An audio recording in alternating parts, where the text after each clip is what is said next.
தமிழா பார்வையாளர்களுக்கு வணக்கம். இன்று ஈழத்தமிழர்களின் அடையாளமாக இருந்த நெடுமாறன் அவர்கள், சுபிபி அவர்கள், இந்த இரண்டு நபர்களும் திமுகவை ஆதரிக்க வேண்டும் என்று நெடுமாறனுடைய வேண்டுகோள் விடுக்கப்பட்டிருக்கிறது. நெடுமாறனை மறந்து தமிழக மக்கள் பல ஆண்டு காலம் ஆகிவிட்டது.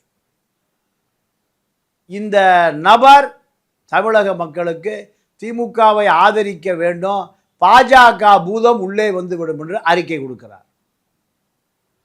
திமுகவும் காங்கிரசும் தான் தமிழ் இன துரோகிகள். முள்ளிவாய்க்காலில் 1.5 லட்சம் அப்பாவி மக்களை கொன்றொழித்தது காங்கிரஸ், துணை நின்றது திமுக. இப்படி தெரு தெருவாக வீதி வீதியாக சொன்ன பல நெடுமாறன், தேசிய தலைவனுக்கு நெருக்கமான இந்த பழைய நெடுமாறன் இப்பொழுது அறிக்கை விட்டிருக்கிறார். நாம் வரலாற்றை பின்னோக்கி பார்க்க வேண்டியிருக்கிறது. வரலாற்றில் ஈழப் போராட்டம் ஆரம்பித்த காலத்திலிருந்து இன்று வரை ஈழப் போராட்டம் பல துரோகிகளை சந்தித்திருக்கிறது. கிளிநொச்சியில் இராணுவ பாதுகாப்பில் பல பெண்களோடு, எப்ஸ்டீன் ஃபைலோடு சொகுசு வாழ்க்கை வாழ்ந்து கொண்டிருக்கிற கேபி என்ற குமரன் பத்மநாபன், இந்த நபர் பல ஏழை எளிய பெண்களுக்கு செஞ்சோலை என்ற பெயரிலே உதவி செய்வதாக தங்களுடைய பாலியல் இச்சைகளை ராஜபக்சே காலத்தில் இலங்கையில் இருக்கக்கூடிய மந்திரிகளெல்லாம் வந்து போய் தங்கியிருந்த வரலாறு இருக்கிறது.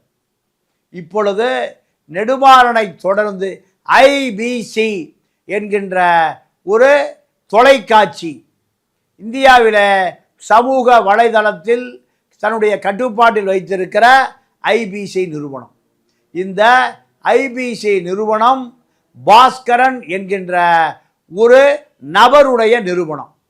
இந்த பாஸ்கரன் தேசிய தலைவனுடைய வழிகாட்டுதலின்படி இந்த நிறுவனத்தை ஆரம்பித்தார் என்று சொல்லப்படுகிறது. ஆனால் இப்படி தேசிய தலைவனுடைய புகழ் பாடுவதற்கு, தேசிய தலைவனுடைய ஆதரவாக களமிறங்கிய இந்த ஐபிசி பாஸ்கரன் எப்படி சிங்கள அரசோடு நட்பாக இருக்க முடியும்? சிங்கள அரசோடு நட்பாக இருப்பதை தாண்டி இந்த சர்வதேச போதை கடத்தல் மன்னன் செஞ்சோலையில் பாலியல் இச்சைகளை தீர்த்து கொள்வதற்கு பல பெண்களை வைத்திருக்கிறான். இந்த 70 வயது இளைஞன்.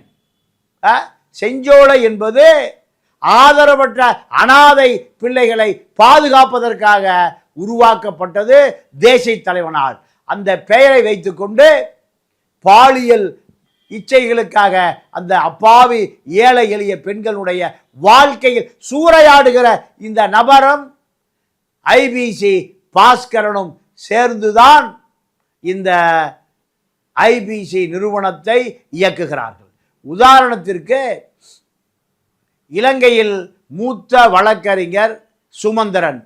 இந்த சுமந்திரன் நான் நேரிலே பார்க்கிற பொழுது 2000க்கும் மேற்பட்ட வழக்குகளை காணியை இராணுவம் அபகரித்து கொண்டதை வழக்காக ஒரு இலங்கை நயா பைசா கூட வாங்காமல் நான் 2200 பேருக்கு வழக்கு நடத்தி கொண்டிருக்கிறேன் என்று சொன்னார். ஆனால் இந்த ஐபிசியும் இராணுவ பாதுகாப்பில் தன்னை யாராவது எதிர்த்து கேள்வி கேட்டுவிடக்கூடாது என்று சர்வதேச ஹெராயின் கடத்தல் மன்னன் கேபி என்கின்ற குமரன் பத்மநாபனோ இலங்கை அரசாங்கத்தினுடைய புலனாய்வாளர்களுடைய திட்டத்துக்கு 2 பேரும் உடந்தையாக இருக்கிறார்கள். சுமந்திரன் மீது சுமத்தப்படுகிற அத்தனை குற்றச்சாட்டுகளும் இலங்கை அரசியலே தமிழ் தேசிய கூட்டணி போன்ற அங்கு இருக்கக்கூடிய அத்தனை அரசியல் கட்சிகளையும் தங்களுடைய கட்டுப்பாட்டிலே கொண்டு வந்து விட்டார்கள். இந்த சுமந்திரன் ஏறக்குறைய சிறையிலே அடைபட்டு கிடந்த முன்னாள் போராளிகளை நீதிமன்றத்திற்கு வழக்கு தொடுத்து இந்த வழக்கு குற்றத்தை ஒப்புக்கொண்டால் விடுதலை செய்யப்பட வேண்டும் என்பதுதான் சட்டத்தில் உள்ள சட்ட சரத்து.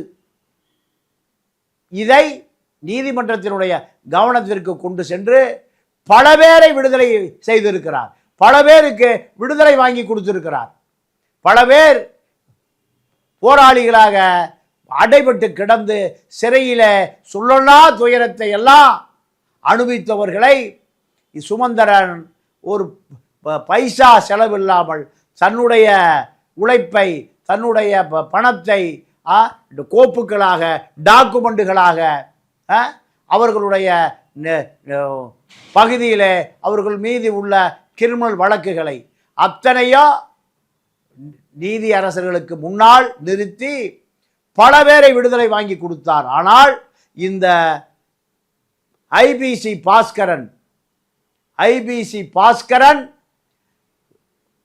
கேபி குமரன் பத்மநாபன் இரண்டு பேரும் இலங்கை அரசாங்கத்தினுடைய எடுபிடிகளாக, தமிழ் துரோகிகளாக இந்த வழக்கை வெளிநாடு இருக்கக்கூடிய இந்த எச்சங்கள், போராளிகள் பெயரிலே ஒளிந்திருக்கிற தமிழ் துரோகிகள், அந்த ஒரு சிறையில் வெளிவருகிற இளைஞனை உன்னை வெளிநாட்டிலே பாதுகாத்து வைத்திருக்கிறோம், உன்னுடைய குடும்ப அத்தனை பேரையும் வெளிநாட்டுக்கு அனுப்பிவிடுகிறோம், ஆகையால் இந்த வழக்கை நான் குற்றத்தை ஒப்புக்கொள்ளவில்லை, என்னுடைய வழக்கறிஞர் சுமந்திரன் தான் குற்றத்தை ஒப்புக்கொள்ள சொன்னார் என்று அவர் மீது பழியை போடுகிறார்கள்.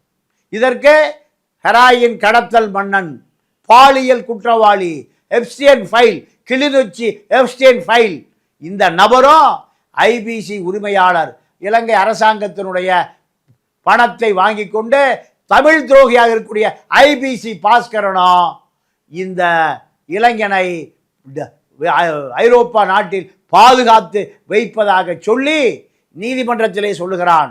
நான் குற்றத்தை ஒப்புக்கொள்ளவில்லை, சுமந்திரன் வக்கீல்தான் ஒப்புக்கொள்ள சொன்னார் என்று சொன்ன பிறகு அந்த சட்ட சரத்துக்களை ரத்து செய்யப்படுகிறது. அத்தனை இளைஞர் விடுதலை கனவிலே இருந்த அத்தனை இளைஞர்களும் வாழ்க்கை இருட்டாக்கிய மோசடி நபர்கள். இந்த ஐபிசி பாஸ்கரனும் கேபி குமரன் பத்மநாபா என்ற தூள் கடத்தல் மன்னனும் எவ்வளவு பெரிய தமிழ் துரோகம் செய்திருக்கிறார்கள் என்பதை உங்களுடைய கவனத்திற்கே விட்டு விடுகிறேன். சுமந்திரனை தொடர்ந்து விமர்சனம் செய்வதனுடைய நோக்கம் இவன் தமிழ் தேசிய அரசியலில் இருந்து வெளியேறிவிட வேண்டும், தமிழர்களுக்கு காணியை எடுத்து கொடுப்பதன் மூலம், இளைஞர்களை சிறையில் இருந்து மீட்டெடுப்பதன் மூலம், கோத்தபயா காலத்தில் யுத்தம் நடந்து கொண்டிருந்த பொழுது கொழும்பில் உள்ள தமிழர்களை அத்தனை பேரையும் பேருந்தில் ஏற்றி யாழ்ப்பாணத்துக்கு கொண்டு செல்லுகிற ஒரு மிக கொடுமையான இடியமீன் சட்டம். இதை உடனடியாக நீதிமன்றத்தினுடைய கவனத்திற்கு சென்று இலங்கை குடிமக்களை இலங்கை குடியரசில இலங்கையினுடைய சட்டப்படி எங்கும் நாடு கடத்தக்கூடாது. இந்த பேருந்துகள் யாழ்ப்பாணம் சென்றடைவதற்கு முன்பு நீதிமன்ற ஆணை வாங்கி அந்த பேருந்திலே சென்ற பல ஆயிரக்கணக்கான உழைக்கிற அப்பாவி மக்களை கொழும்பு கொண்டு வந்து சேர்த்த நபர் இந்த சுமந்திரன். இவரை தமிழ் துரோகி என்ற இந்த ஐபிசி பாஸ்கரனோ, தூள் கடத்தல் மன்னன், பாலியல் குற்றவாளி, கிளிநொச்சி எப்ஸ்டீன் ஃபைல் மன்னனோ சேர்ந்து குற்றம் சாட்டுகிறார்கள் என்றால் இது உலகம் முழுக்க பரவி இருக்கிற ஈழத்தமிழ் சொந்தங்கள் இந்த இரண்டு நபர்களையும் அடையாளம் கண்டுகொள்ள வேண்டும். இவர்கள் தமிழர்களுக்கு பெரும் துரோகிகளாக மாறி இருக்கிறார்கள். உலக நாடுகள் முழுக்க இன்னும் தடையை நீடிப்பதற்கு இந்த நபர்கள்தான் காரணம். இவர்களுடைய சொகுசு வாழ்க்கை, பல கோடி ரூபாய் இந்த ஐபிசி பாஸ்கரனுக்கு எப்படி வந்தது? தொலைக்காட்சி நடத்துவதற்கோ சென்னையில் பிரம்மாண்ட கட்டிடங்களில் பல நூறு பேர் வேலை செய்து இவர்களெல்லாம் இங்கு இருக்கக்கூடிய பாஜகவுக்கு ஆதரவாக அங்கு இருக்கக்கூடிய நபர்கள் பூரா பாஜக மாதம் 10 லட்சம் ரூபாய் கொடுக்கிறது, RSS பிஜேபி 10 லட்சம் ரூபாய் கொடுக்கிறது. 20 லட்சம் ரூபாய் என்பது இலங்கை காசுக்கு கிட்டத்தட்ட 3 மடங்கு, 60-70 லட்சம் ரூபாய்.